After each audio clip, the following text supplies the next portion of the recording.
This is The Speaking Show. I'm David Newman, and you're tuned in to the #1 podcast for speakers, consultants, and experts who want to speak more profitably.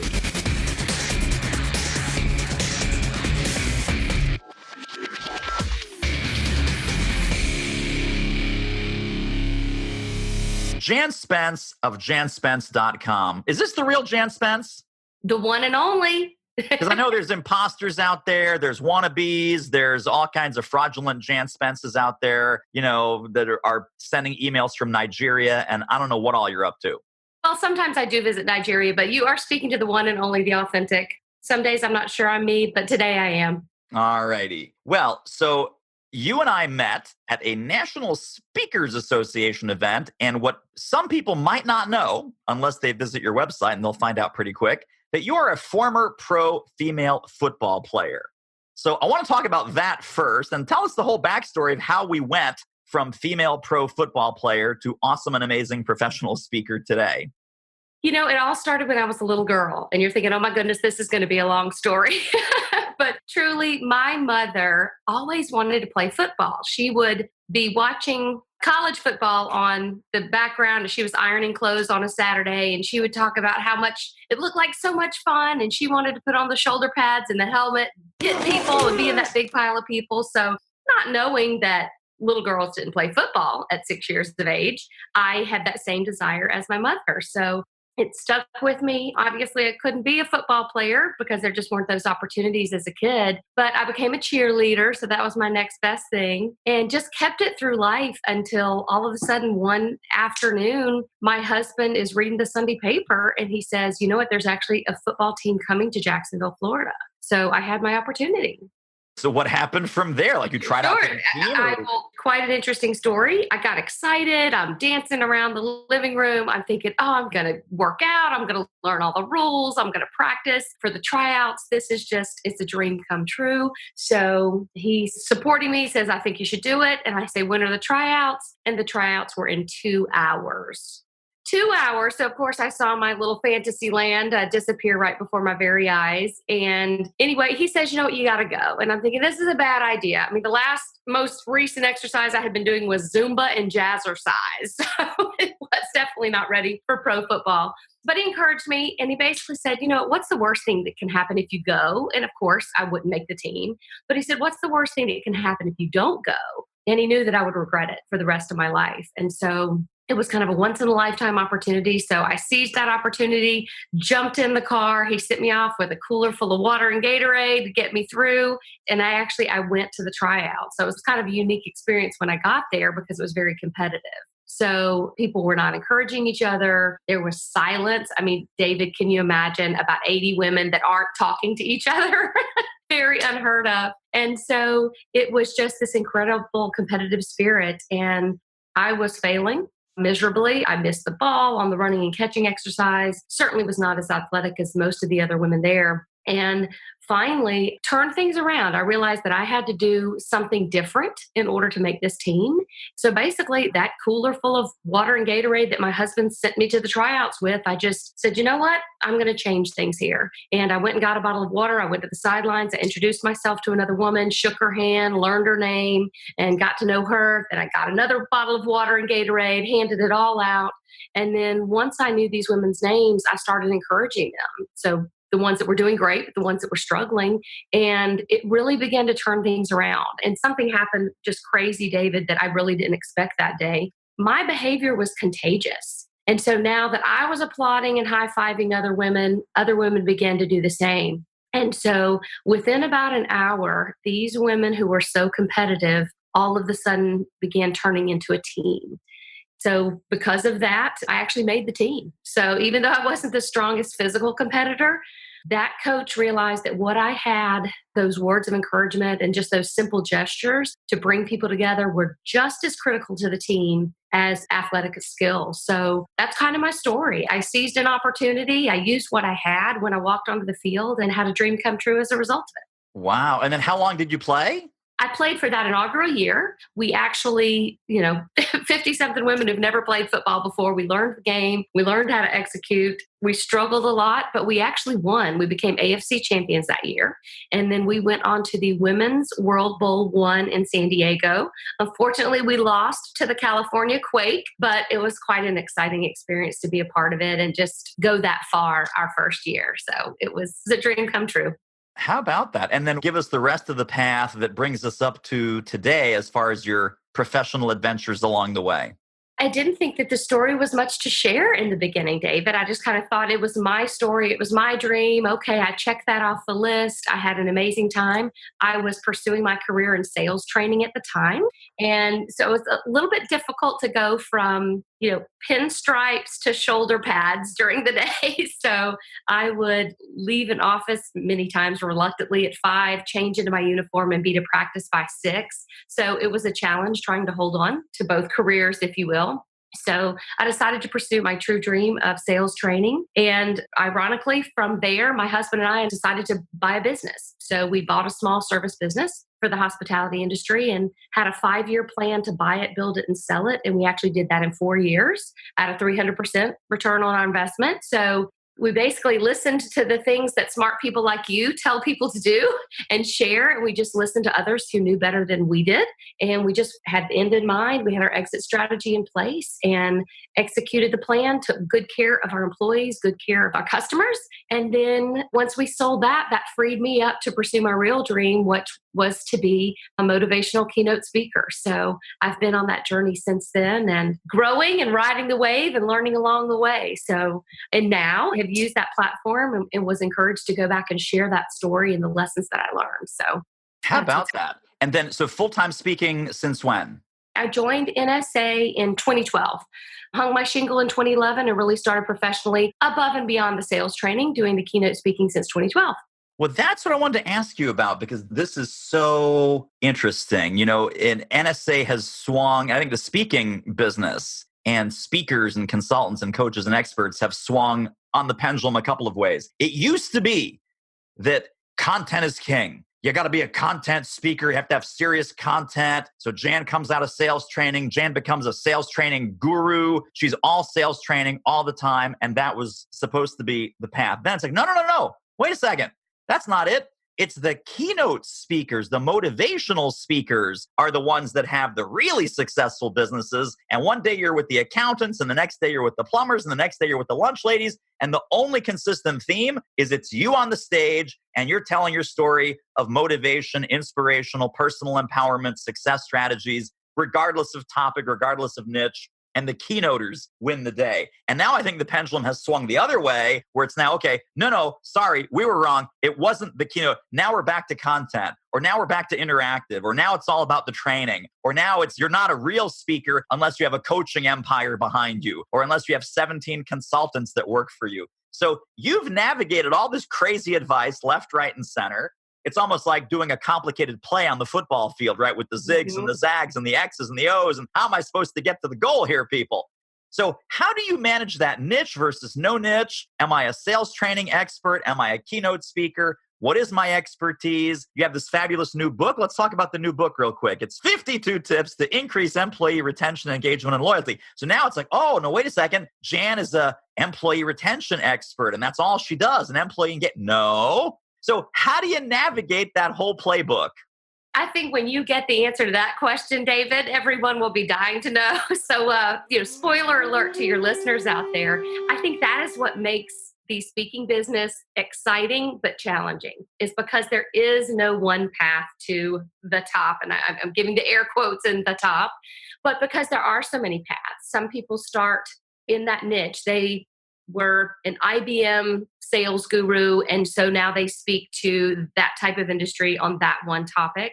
And most of their business has been built by referrals. And then you have someone like myself that can speak to a broad range of topics, because under the umbrella of sales is communication, goal setting, networking, dealing with difficult people, how to take care of yourself, how to handle objections. So there are so many things that apply in life that are applicable to other fields and to other individuals that are not in sales.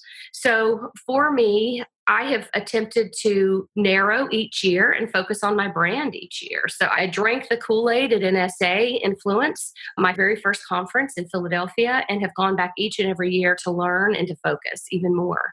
So for me, I think as far as falling in one of those buckets, I would say I'm right down the middle. So it's good content with high interactivity and entertainment value. So I like to say it's the perfect blend of tangible takeaways. So the audience has action items that they can implement that day, the next day, or at least within the next week to a month, along with some laughter and some humor. They've had fun while they were learning. They've had interactivity, so they weren't just listening to someone wax eloquently from the stage for an hour. They had chance to talk to their neighbors and get to know people and process what they're learning. And then that inspiration that sends them off with a real boost of you can do it. Now take what you've learned, go do something different, make your life better, make the lives better of those around you. So I would say I'm right in that. I'm the baby bear. So we've got the content plus the interactivity and the inspiration as well. Hey, this interview is a real moneymaker. If you're serious about ramping up your reach and revenue as a speaker, trainer, or expert, book a confidential speaker strategy call with our team. The link is doitmarketing.com/call. It will be the most valuable 45 minutes you invest in your speaking-driven business. Speaking of value, let's get back to the show. I'm curious because you have this breadth of topics. I mean, it goes from leadership to employee engagement, like you were saying, communication, sales, leadership, teamwork. Clearly, the football keynote is a lot about teamwork and relationship building, and even the story that you shared with us from your real life. Sometimes we're encouraged to quote unquote pick a lane. When I hear that, I immediately go, ooh, yeah, that's hard. So have you picked a lane? Have you picked multiple lanes? How do you absorb that advice when we hear this about pick a lane? I'm picking a lane, and it's whichever one I'm on that 16 lane freeway. That may be the smartest answer I have ever heard to that question. Thank you, David. So, just being very transparent, I have not niched to the point where I say I only speak to female nurses in the oncology field who work for a hospital of XYZ size who hold conferences on a day that end in Y. So I am not to that level. And part of it is personal choice. I enjoy the topics that I teach. So speaking of nurses, I have a self-care topic that helps people in the addiction, any sort of mental health realm, anyone who's taking care of other people, and the way that that can be particularly draining. And I absolutely love that. I love to see their faces light up, the feedback afterwards saying, you have no idea how much I needed to hear that it's okay for me to take care of me. That's not a sales topic, but it's something that I enjoy, and I believe that I give value to that. So there are plenty of listeners out there that are saying, Jan, you're doing it completely wrong. And there may come a time where I say, no, I put that one on the shelf for a while. But for now, my focus is encouraging people. So it depends on the audience and what their needs are. So often when someone's talking and we think that I'm going to do this topic, we find out that another topic's a better fit based on what the audience needs. So I think that's what we need to be as speakers more open to is, can we speak to the topic? Can we speak to what the audience needs to hear instead of saying, this is my canned story and I'm going to customize it by saying patient instead of customer and hospital instead of store. So I think we need to be a little more in tune with what people want. They're paying us for a result, and that result may be purely humor and a good time, but Right. They're paying us for an end result. And how can we deliver that to them using what we have and using what we know, but being flexible enough to adjust our topic and our content to their needs? So you and I first met when I was in your audience for a sales program, a sales topic. And so I think there's probably nothing of more interest to our listeners than how do you have those sales conversations that uncover the real topic and the real outcome that they want? How do you even identify the right people to contact? Because, in the association world, in the corporate world, sometimes the title does not mean they hire speakers. Sometimes the people that hire speakers have just bizarre titles that you'd never guess and never figure out. So give us kind of the prospecting blueprint, the world according to Jan. How do you uncover new opportunities and connect with new prospects? Because I think this is one of your real areas of genius, is the whole sales process. Thank you. Well, I would say, David, uncovering them is, I don't think I have any secret sauce there because it's things on the internet, buying lists, just doing good old fashioned research when you see opportunities. So, that just really involves research. And so I have a staff member that takes care of that, and she's a whiz. She loves to do that. So she So we're digs talking up. like Google research, Yeah. LinkedIn research. You're looking for conferences in a specific geography or on a specific topic. Give us a couple of research instructions that you might give your assistant. So I may be going through the airport and see a big banner that says, "Welcome, female pig farmers of America, to the Let's Make This a Great Year conference." And so that one goes on the list, and she searches. So our typical follow up time when we find an opportunity that is already in place, we reach out to them about 2 months after the event has occurred. So we found, and this is based on other research that other folks have done, is about 2 months after the event has occurred is the perfect time to reach out to them. They've had a chance to let the dust settle and they're beginning to look at next year's conference. So we use associationexecs.com. It is a paid for service, but that gives us access to a database that has listed what their annual budget is, what the annual staff size is, what the association membership is, and whether or not they have conferences. Is it one annual? Do they have regional, et cetera? So it helps us understand approximately what size that association is to know whether or not they would typically have a budget to hire a professional keynote speaker. So associationexecs.com is one of them. And then again, just good old fashioned Google search to find the website. And a lot of times there's a wealth of information on the website, or better yet, the conference website.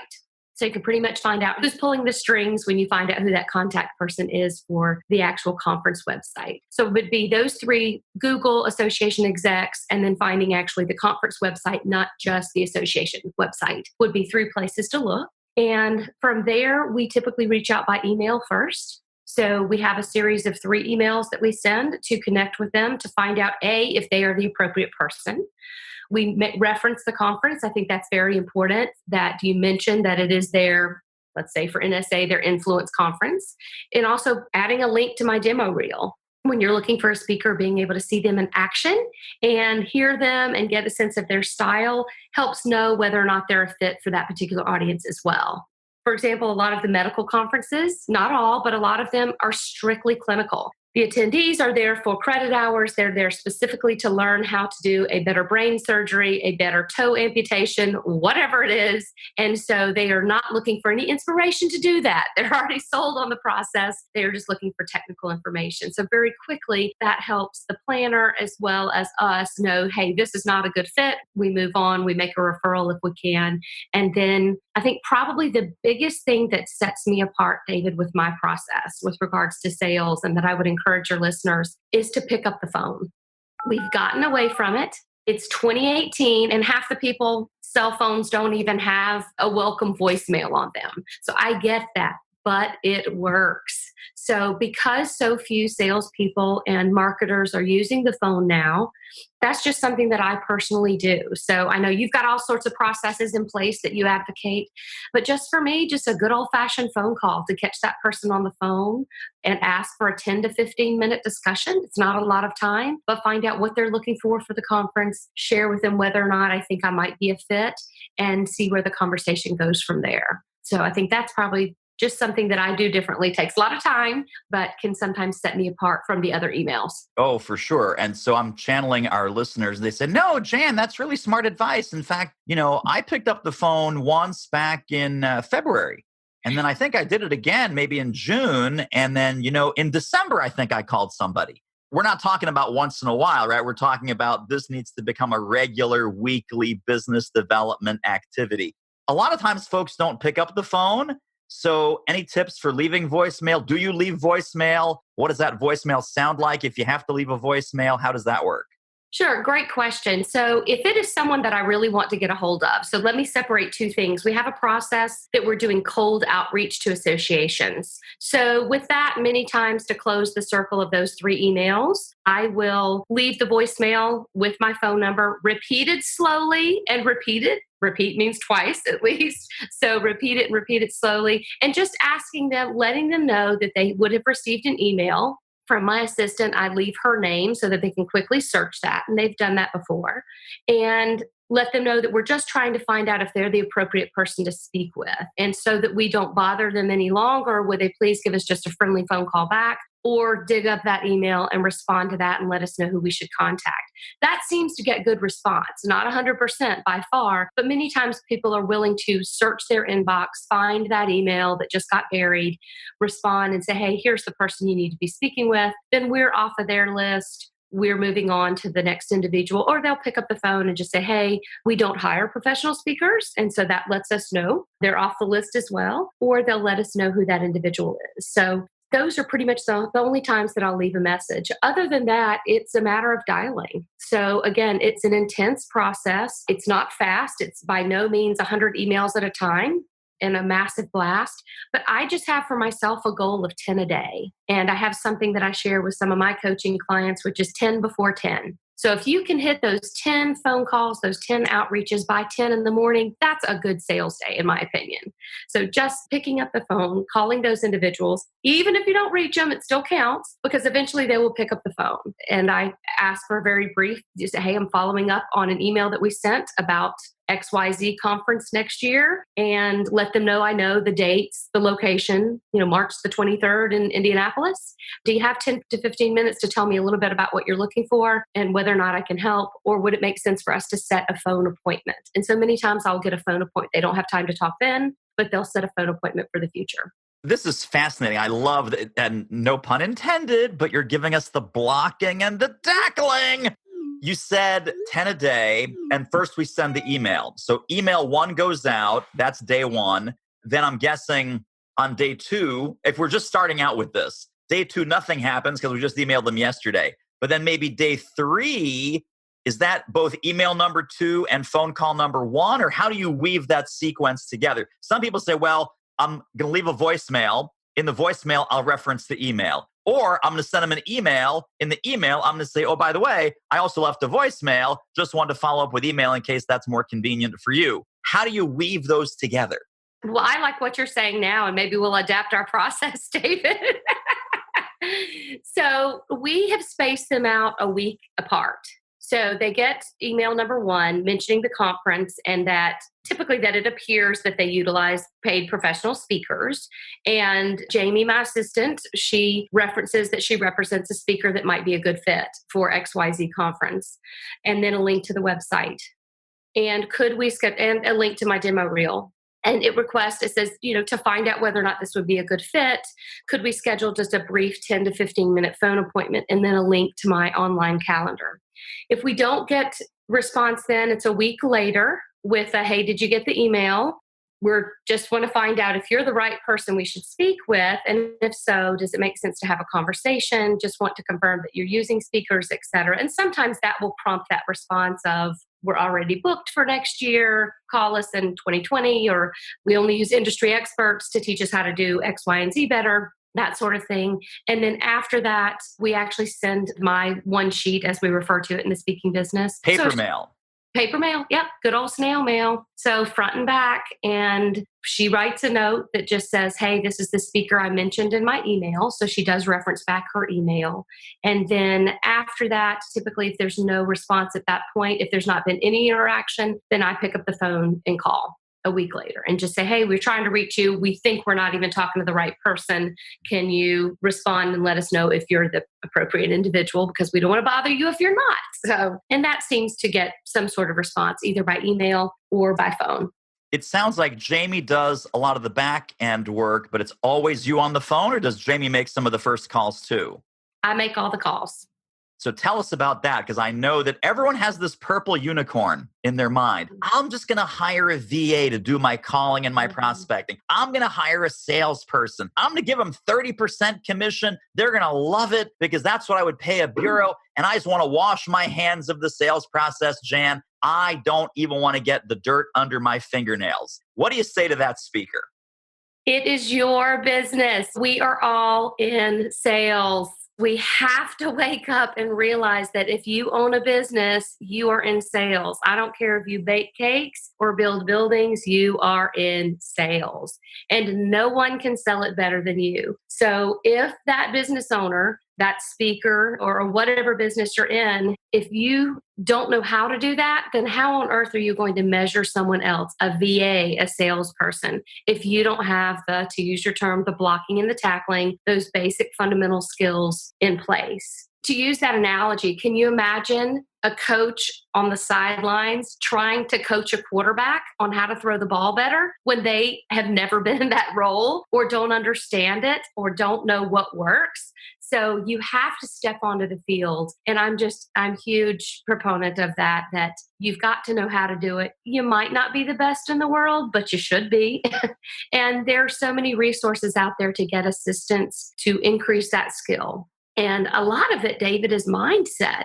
Half of it is the fear. Unfortunately, salespeople have gotten a bad reputation by doing it wrong, by offending people, by being too pushy, by being slimy, by being deceptive. And unfortunately, because of that, so many of us don't want to be associated with sales. It's a dirty word. And so because of that mindset, people are afraid to pick up the phone and interrupt someone's day for two reasons. Number one, it's the mindset, the fear of what's going to happen. Will they get the rejection? Will someone slam the phone? Will they yell and scream?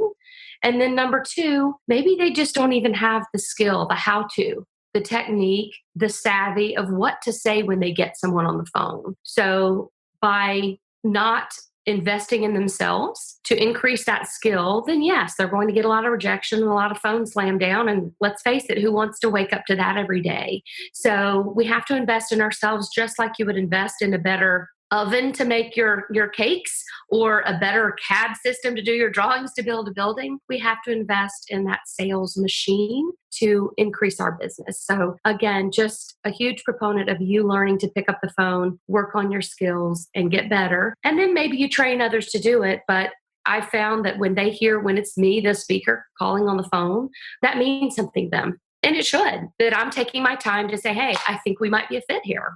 Let's just spend a brief amount of time, 10 minutes, 15 minutes to talk about it. And then if it makes sense, we can talk further. But at least make that initial connection, I think is important to be from the actual business owner. For sure. And I love that you said from the actual business owner, not from the actual speaker, right? Because we have oh no, I'm the celebrity. I'm the speaker. I'm not going to, dude, you're a business owner, right? Pick up the phone, develop your business. You can't delegate what you haven't mastered. Agreed. Love it. So it sounds like this outreach campaign that we just shared with folks, this is brilliant for the association world. Do you also prospect into companies and corporations, or do all the companies and corporations come from the association gigs and you just focus on getting in front of the association audiences? My focus has been associations primarily up until this point. So I've had opportunities where it's companies, but primarily exactly what you said, David. Right now, my main focus has been associations. I will be moving into the franchisor world, which will be a similar process next year. That's a big focus because I'm a former franchisee.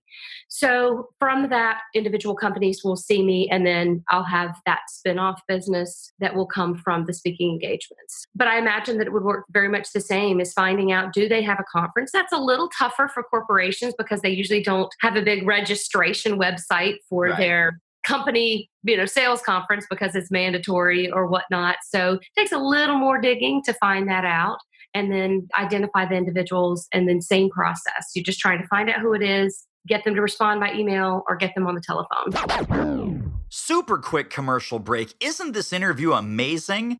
If you'd like to get more ideas on how to start or grow your speaking business fast, pop over to our free training at doitmarketing.com/webinar. Well, the beauty of the association world is that the associations are in the business of having conferences and doing member education and adding member value. So I think when we reach out to an association decision maker, we're solving a meeting problem. That they have meetings, they want to deliver value to their members, they want to make sure it's an awesome meeting, they want to get butts and seats, all of those things. On the company side, we're solving business problems. So, for example, with your new book, which is all about employee retention, employee engagement, and so on, there's no employee engagement event coming up, but they may very well have an employee engagement problem, and they'll make a date. They'll say, Jan, this is fantastic. Can you come in on January 14th? Because there's no event unless we need to have an event. And after reading your book, we need to have you come in. Exactly. So I will be navigating those fresh waters soon. So why don't we make a date to talk this time next year, and I'll have a whole new slew of. Whole new corporate prospecting plan. There you In go. There addition to you the go. association prospecting plan. Well, tell me about the new book. Tell me about the genesis of the new book, how this new book is going to fit into your toolkit now. Is this book going to sort of set a little bit more of a momentum behind that topic and away from some of the other topics where you don't have a book? Tell us about the book impact on your business. Great question. So this started, I had a keynote called It's Game Time, Life Lessons from a Former Female Pro Football Player, basically with 6 key lessons that I learned from my experience. I was selected to do a TEDx talk last fall. And from that, working with a speechwriter to really pull out what a good message would be, something that's unique and different and an idea worth sharing, we really extracted just a small portion. What I had shared with you earlier, David, about me being there, being unprepared, the competitive spirit, and then me using that cooler and handing out bottles of water and beginning to cheer the other teammates on, I really had glossed over in the past. It was just kind of, hey, I did this and I seized the opportunity, I used what I had and I moved on.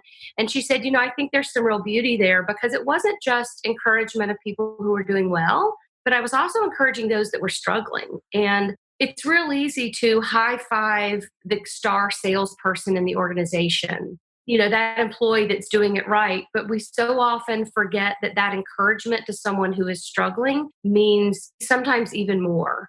So we felt like that was a message that's really not being preached, if you will. So that was a lot of what we pulled out. So that's where this started, was with the TEDx talk. And from there, decided that people want tips. They don't necessarily need to read a full 200-page book on why you should do it or how you should do it. They just want you to tell me what to do.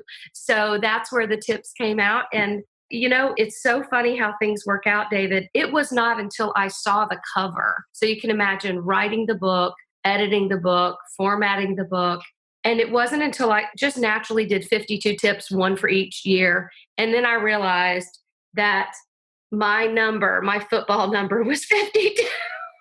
Oh my gosh, that is so crazy. So it was why I knew my football number. Trust me, I just did not connect the dots that the number of weeks in the year happened to be my football number. So it just was one of those duh moments in the evolution of the book. So the tips are ones that can be translated into a lot of different worlds. I mean, with family, these are things that you could do with your family, your community, your neighbors, a volunteer organization, if you were wanting to engage your volunteers, certainly with associations, if they were wanting to engage their association members in a different way to increase retention. And then, of course, sales with prospecting and clients. So there will be a series. So there's definitely a plan for a series, and I will change and focus the verbiage. But for now, we just started very simply with employee retention and engagement. We know that is a huge challenge for corporations and individuals. And again, people can take the book and translate it into their own world right now. So this will be, yes, so much more attention to the football topic, and a spin, obviously a reworked keynote, and I'm excited to see what next year brings. Did you have some demand for that topic which created the book, or did you just write the book because it's a passion of yours and you're hoping to now get more speaking based on the book? So which came first, focus on employee engagement and retention, or I want to have a book so that I get more work with employee engagement and retention? A little bit of both. So I think when we crafted the TEDx talk, knowing that encouragement and employee retention is an issue, we knew that that idea we're sharing would solve a problem that is very current. So that was part of the focus in choosing the angle of which we crafted the talk.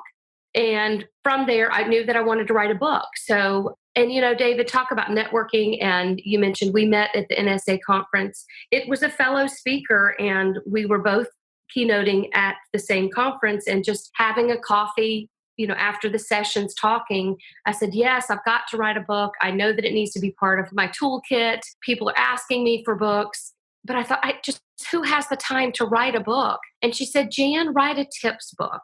People want tips. They want practical advice. They don't necessarily need to read your life history or why they should do something. With a topic like employee engagement, they know they need to do it. They know they have a problem. And so just tell them how to do it. And so I said, well, I can do that. I can get 52 tips out. And so it was that fellow speaker that just encouraged me. They made the mountain look more like a molehill and something that was tackleable, if that's a word. So that's where it started. I thought, you know what, this is where we're going to start. I can write the bigger book later if demand warrants it. So a little bit of there was intention behind the topic with knowing that there was an issue and then just knowing that I was solving a problem that the book was birthed from there. Tremendous. Well, I'm going to ask you 2 closing questions. The second one is going to be, how do people get connected and stay connected to your empire? And we're going to put all those links and resources in the show notes so they can grab it that way. But even before I get to that question, if people were to take one key concept from our conversation today, what would you hope that would be? With regards to sales and marketing? Yeah. And I don't know what all you teach, David, but I'm going to say just for me personally, it's to pick up the phone. Just pick up the phone. You can digitize, you can drip market, you can content market, you can have lead magnets. But sometimes, and this depends on who you're talking to. Obviously, if you are selling shoes to the masses, this might not be the concept. But B2B, business to business, is to pick up the phone. Just sometimes we've forgotten it. People aren't getting the phone calls that they used to get. And just pick up the phone and have a conversation, a brief conversation, and determine if it makes sense to talk further. People are open to that if it's done in the appropriate way, and sometimes appreciate the standout amongst all of the messages that they're getting through social media and email in this day and age. So that's what sets me apart.